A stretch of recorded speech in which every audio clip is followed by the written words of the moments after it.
Hello, my name is Magda Feres. I'm here with my friend Saphira.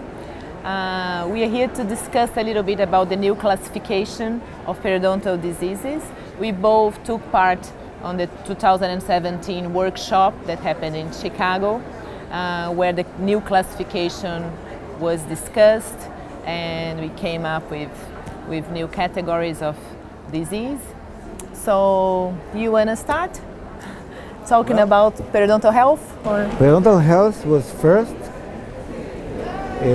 the first time to discuss during the new classification. It was under the effect of the WHO that made classification for general health and involved the multidisciplinary approach, psychological well-being, physical health, and we decided that to classify health will be the first step before we can classify the disease.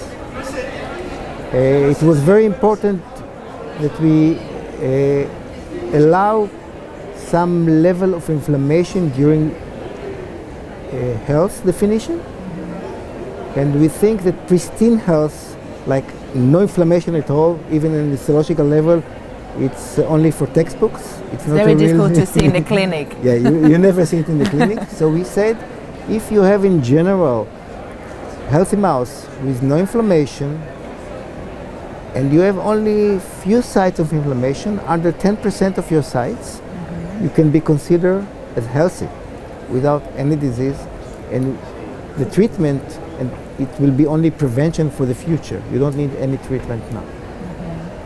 This is for health.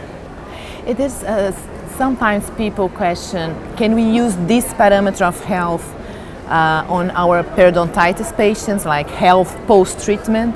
How could we deal with that? It was a long discussion. I can imagine. Yeah. We decided if you are healthy and you have more inflammation because of some reasons, you become gingivitis. But you can go back to be healthy under the right treatment. Right. But if you have periodontitis, which involve genetic factors and bone loss and clinical attachment loss, it's hard to go back. You have to be stable. So we decided that once you go to be a periodontitis patient, you stay a periodontitis patient. But you can be a stable periodontitis patient, or you can be an unstable periodontitis patient. So you can be without any inflammation, with some inflammation, or with deterioration that you need a real treatment. So this is a matter of definition, but the definition is to allow more pocket depths, a little bit, for people that were treated for periodontitis. So the closed pocket approach was used.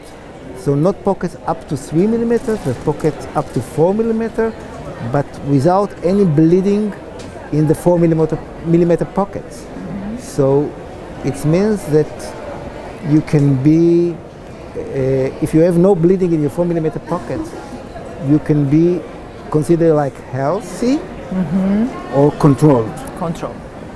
But you're never going to be gingivitis again. You can be uncontrolled periodontitis. I see. That's a nice concept.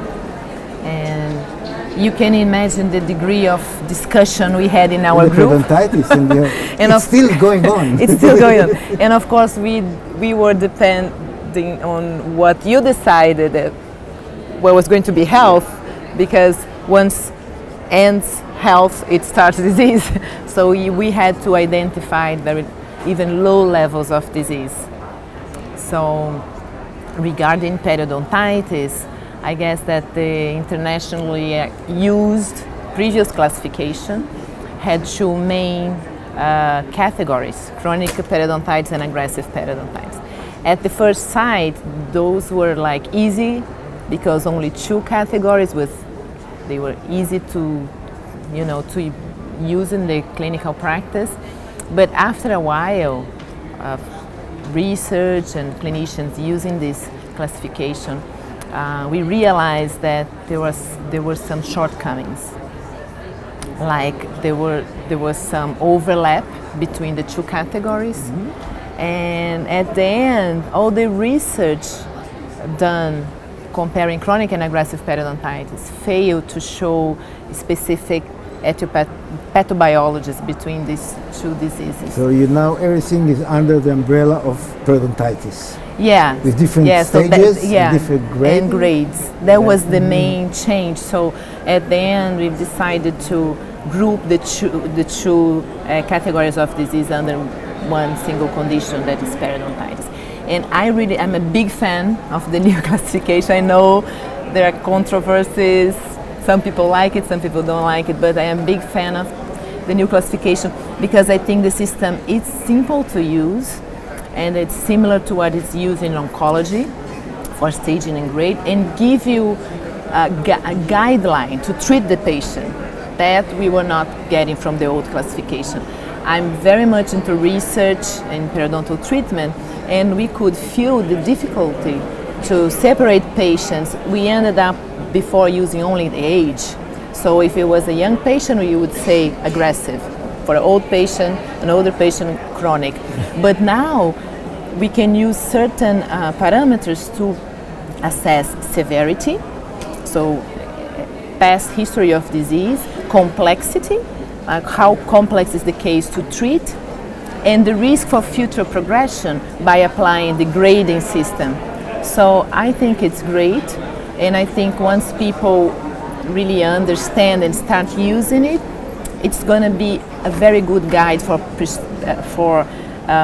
personalized treatment. For me, one of the most important things was the declaration that we need to look for biomarkers for disease progression and biomarker for classification, and we are not yet there, but we should go in this direction because biomarker is a huge issue in medicine. Certainly. And the second thing is that we have to validate what we decide in the classification in two areas. One in clinical setting, that people will use it, and the second in research to see that we can do and make studies that will show guidelines for treatment from the different classifications. Exactly, and as you mentioned, the biomarkers, the nice thing about grading, for instance, now we are using certain risk factors like smoking and diabetes. But if we identify another biomarker, for example, we can just add it to grade. We don't need to reclassify everything. So I think that was is a big strength of the new classification. We can just add to what we have today. The test will be the periodontist everywhere, including Spain. Exactly. If everybody will use it. If they can use it in practice. I hope use it, and I hope we can improve it, maybe in another 5 or 10 years. Exactly. But I think it's much better than the former one, that's for sure. I think so. Me too. Yeah, so we'll see. Yeah.